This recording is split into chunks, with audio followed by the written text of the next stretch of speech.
I want to thank Robin for that introduction. She leads with her heart. She brings such an array of experience to the role of chair.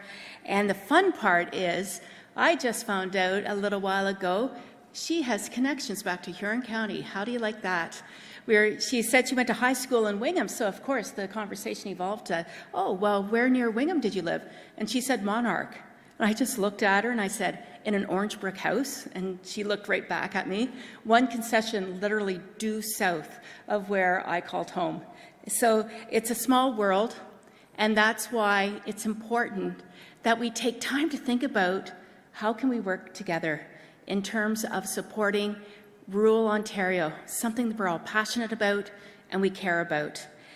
First and foremost, I want to thank ROMA. They've done a beautiful job in their efforts of making this conference a success. My understanding is it's the largest group of delegation meetings that we've had in some time, and it's got the largest attendance in a number of years as well. So congratulations to you, Robin, and to the entire team at ROMA. And it's wonderful to have this opportunity to meet with you today and put a spotlight on rural Ontario. At the end of Shane's comments, he said something that really stuck with me. He said, community is something we create. And I can tell you that that is where my heart is as well.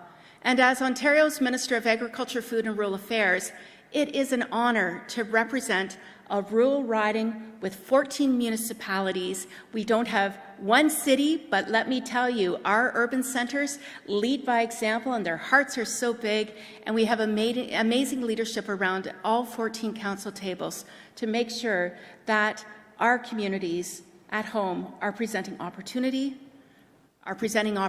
for people to be proud to call them home, and most importantly, our communities that are looking to the future as well. And that's how we want to work with all of you as well across Ontario. And I want you to know that we're going to do our very best to ensure small communities across this province can trust that our government truly understands and advocates for rural Ontario. I can tell you with certainty that our caucus is steadfast in that support. And our government is blessed with strong rural municipal leadership and experience. Of course, the names John Yakubuski, Laurie Scott, Bob Bailey, you're all familiar with them. But I can tell you we have become so much stronger with the new folks, the rookies, if you will, that have joined us at our caucus table. For example, Graydon Smith, who has served as the president of AMO. And we have many other caucus members and ministers who have been mayors or served on council, like Vic Videlli, George Peary, Kevin Holland, Brian Saunderson. I always call him Sanderson. He sits right behind me in the house. You'd think I'd catch on to that sooner than later. Sorry, Brian. But Brian Saunderson from Collingwood, John Jordan, Stefan Zarazin, Charmaine Williams, Ernie Hardiman, Trevor Jones, Anthony Leonardi, gave him a new last name too, and Andrew Dowie. We all work so hard together to make sure that your voice is heard at Queen's Park. And I myself have a unique experience in the sense that, as some of you may recall, I, as a young teenager, grew up with a municipal office in my home, but more importantly, I myself served as a rural community advisor when I began my career with OMAFRA just a couple of years ago. And collectively, somebody's laughing at that. They know how old I am, maybe. But collectively, we appreciate that Ontario's small towns and rural communities matter. And the success of our small communities is pivotal. It's crucial to our overall province's prosperity. And I have to say that Premier Doug Ford gets it. And he is committed to driving Ontario made, both in the sense of productivity and ensuring that we have safe and secure supply chains right across this province, north, south, east, and west. And I can tell you that I sit back and I learn so much because he brings a business lens to everything he does. And that business lens is driving important actions. We're driving renewed importance and resurgence in manufacturing, in mining, in agriculture, in food production. In fact, just recently I heard the Minister of Agriculture from Saskatchewan concede that Ontario has become the food and beverage manufacturing hub of Canada. Exactly. And that matters why? It matters because our small communities throughout this province contribute to that success. And when investments are made specifically in rural and Northern Ontario, economic opportunities improve for people and businesses alike. You know, it wouldn't be ROMA if we didn't talk about our RED program. You know, I think it's important to recognize that RED's been around for some time. In fact, when I worked for OMAFRA, it was just nicely growing its legs. But I can tell you, our government has ran with this program, and we've worked with our municipalities to make it something that is second to none when it comes to the return on investment. Ladies and gentlemen, since 2019, our government has invested over $21.6 million to fund more than 380 projects designed specifically to enhance economic opportunities in small-town rural Ontario. That's a lot of money. That's big investment. And these projects are helping to open doors to economic development, creating jobs and importing ideas and working outside of the box, all in the spirit of supporting community advancement. And you know, I have so many examples. I think about the Mayor of Central Huron and spending time with him and some key community leaders in December, late November, early December, as he took to a wheelchair and we were on Main Street looking and reviewing at the efforts that his municipality did, specifically in the town of Clinton, to make sure that every business was accessible, from doorbells to ramps, and understanding the importance of accessibility. That was pretty cool. And then we have revitalization projects, and the list just goes on and on.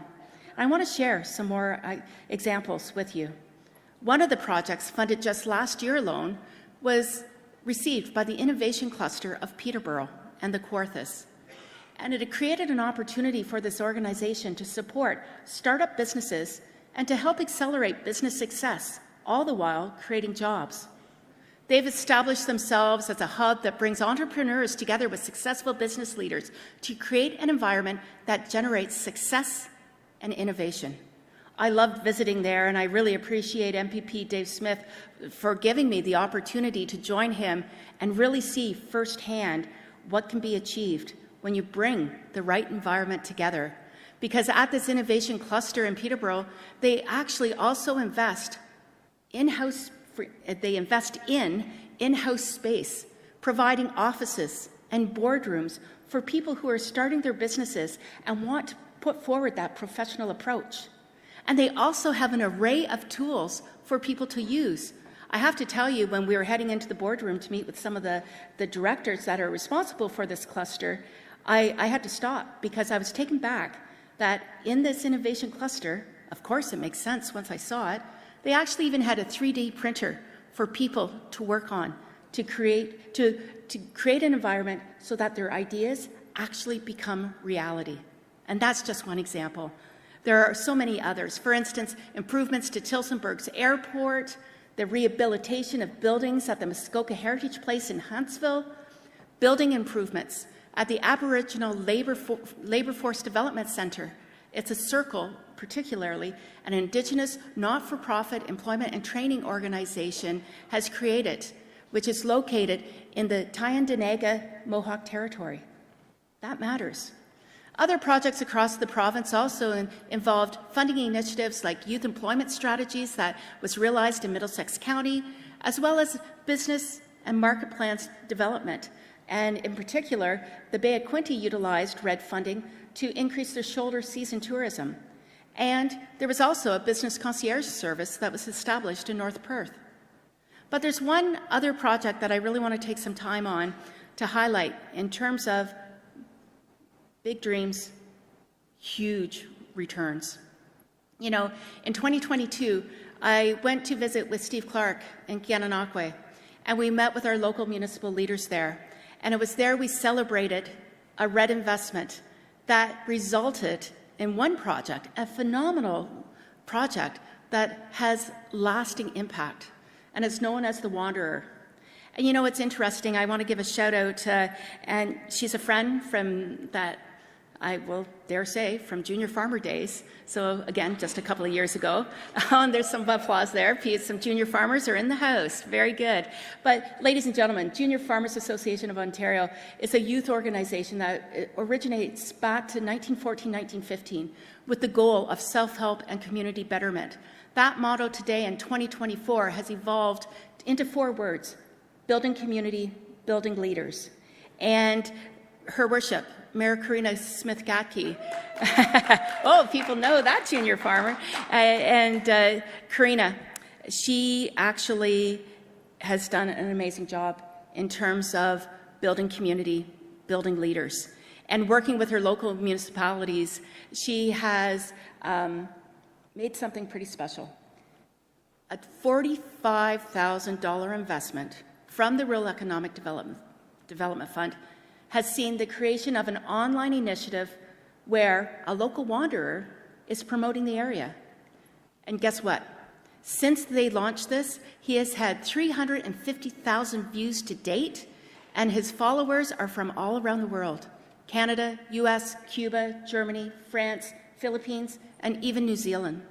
And it's interesting to note, because I was asking her about it on Friday night, thank you very much for returning my text on a Friday night, Corey, that the most viewed video that he has done to date has been titled Mindful Fishing. And this particular episode featured a registered nurse that went fishing with first responders who have PTSD. The wanderer now gets recognized wherever he goes, and the local support is so much bigger than originally anticipated. Over 100 local businesses are supported by this project, and social media influencers are engaging with the wanderer. And his episodes have actually been picked up by a TV station at PBBS, and they're actually showing these online initiatives in their TV programming and airing to an audience of 1.8 million. Just imagine what that's doing for Gananoque, Leeds, and 1,000 Islands, and all the neighboring communities. And that all started from $45,000 investment and a vision. And to quote Shane again, it's building a community, because I think he was so right when he said, community is something we create. You know, it's amazing with the wide variety of projects and activities that we have eligible for RED funding. And I look forward to hearing from you and seeing where you go in your local municipalities to build awareness and to make people excited about opportunities that lie ahead of you. You know, projects can help lay the foundation for economic success.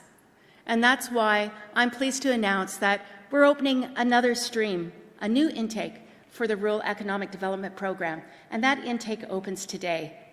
The new intake for the RED program will provide financial support to rural municipalities, not-for-profit groups, and Indigenous communities or organizations for projects that address barriers to economic development. And it allows, communities to build community capacity and better position their communities to retain and, most importantly, attract more jobs to small-town rural Ontario. So RED is open. Think about what you need to bring to your communities and work together to get that application in. You know, applications for the RED intake will be accepted until February 21st, and I look forward to seeing what transpires between now and then.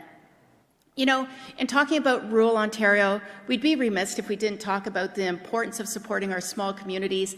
Our government totally appreciates and recognizes, in the spirit of high-speed connectivities and affordable energy options. And we remain committed to connecting all Ontarians, as you know, by 2025, and we continue to enable natural gas expansions across this province. And I know that you'll appreciate hearing from Minister Surma this week as well. But there's something else, ladies and gentlemen, I want to talk to you about. And it's something, you know what they say sometimes, what's old is new again. And I want to talk about a rural economic development path forward. Robin, I loved hearing, and I did not know this until you talked about your strategic planning process right now. I think there's a lot of synergies that we can realize. Your strategic planning is going to have a vision for 24 to 2027, and this aligns really nicely. You know, when we talk about the expansion of connectivity, we have to recognize as well, during the pandemic and most importantly coming out of it, we're seeing a demographic transformation. The long-time trend of seeing people leaving our small towns into the larger urban centers is reversing. It's shifting. Stats are showing a positive story for us. New residences, new businesses, and more opportunities are coming to small-town Ontario. The town I live closest to in Bruce County, Teeswater, oh my goodness, we have a community hub called the Tap House. It opened just before Christmas, and every evening that main street has a lot of cars on it again, not only because people are using the town hall, but because people are enjoying the Tap House as well. Little things like that matter. Downtowns and rural communities are seeing revitalization, like I just mentioned, and increased patronage. This is Ontario's moment. You know, I'm sincere in saying this because not only do I see it, but I believe it as well. And those of you who know me won't be surprised when I say, I believe in small towns because I believe in rural. And you know, that's where I come from. That's who I am. Does that sound familiar? Do I see a show of hands anywhere? Did anyone think of Paul Brandt's song, Small Towns, Big Dreams? Because that's where that line comes from. But it's so fitting, ladies and gentlemen, because in all seriousness, our government is ready to work with you to seize this moment.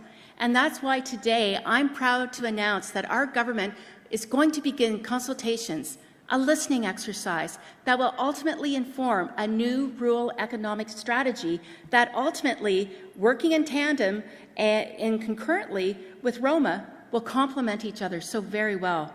We want to hear from you where you think that proverbial puck is going in terms of local business development opportunities. And we also recognize that no two communities are alike in this province, and the opportunities because of that will differ. But we have a role to play. We have a role where we can work together in supporting rural economic growth and to help rural communities plan for success. And the first step, as I alluded to moments ago, will be to listen to you, to hear your thoughts, your experiences, your ideas, as well as your inspiration. Your engagement will help inform a strategy that will position small communities to realize their potential. And it's my hope that by working together, we can build an even brighter future for rural Ontario. Thank you. You know, at home in my riding, community influencers collaborated a couple of years ago on symposiums known as R2R. Just by a show of hands or a clap, are people familiar with the symposiums in Huron County called Rural Talks to Rural, R2R? There should be a few of you out there. And the goal of those symposiums was to facilitate an arena, if you will, where ideas and thoughts about how to address the realities communities were facing were addressed. This leads to potential solutions and ultimately actions, and it serves as my inspiration for our initiative that we announced today. We're going to work with stakeholders and partner ministries on a broader approach to identify trends and conditions impacting communities and, most importantly, opportunities to shine from an economic perspective. And we look forward to seeing where your tiny town talks go, because they too will lend very, very nicely into this overall vision and goal that we have, Robin, and we'll work with you and keep our ear open on that. You know, we're going to start right now here at ROMA. I invite each and every one of you to stop by the Maple Room tomorrow, the Maple Room, between 1:30 and 4:30 to provide your thoughts on a few questions to kickstart this initiative. You can also drop by our booth in the trade show to share your thoughts and your ideas. And I want to share with you that the members of our OMAFRA team will be listening because we want to hear from you. And most importantly, we want to effectively engage anyone who has an idea and a thought that will ultimately make a difference. Just to make it easy and recognizing we need to embrace technology where it is, we're also launching a webpage with key discussion questions to help gather more information and additional feedback. But that's not all. I'd also like to share with you and announce today that we'll be hosting a summit in late February. The virtual summit actually will be fashioned after our highly successful food summits that generated a strong strategy known as Grow Ontario. And our virtual summit focused on rural Ontario will bring together leaders and stakeholders from across the province to discuss both the challenges and, most importantly, opportunities facing rural Ontario. Think about Corey Smith-Gatke. Talk to her. Figure out how they came about that idea to launch The Wanderer. Reach out to people from Peterborough to find out more about the innovation cluster. Or talk to Chris Snell in North Perth to hear about the business concierge service that they created. Ladies and gentlemen, there's so many good ideas out there, and we've also captured, just so you know, every RED project on our OMAFRA website. It's broken down on a regional basis, and I encourage you to go out and when you have a moment, take a look at that website page as well to see how you can be inspired with projects that might fit in your home communities. You know, I look forward to working with you to ensure our small communities can identify potential and, most importantly, embrace economic opportunities.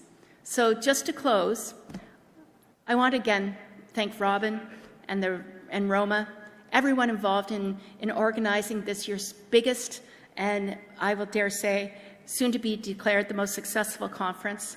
And I really appreciated the opportunity to speak to you here today. Your insights, your ideas and perspectives help to guide me and our government. And I appreciate all the opportunities we have to have a chat, whether it's in the hallway, in the trade show, or during delegation meetings. I'm sincere when I say, just like I did with the agriculture and food industry, I share with you today respectfully, the future for rural Ontario is bright, especially when we work together, ladies and gentlemen. And Robin and I were talking about earworms earlier today, and I have that Paul Brandt song in my head, okay? I even was listening to it coming into Toronto last night.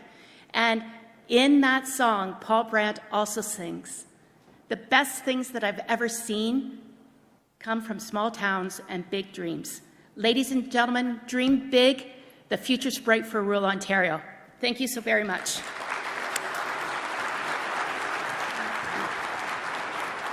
Thank you, Minister. Thank you.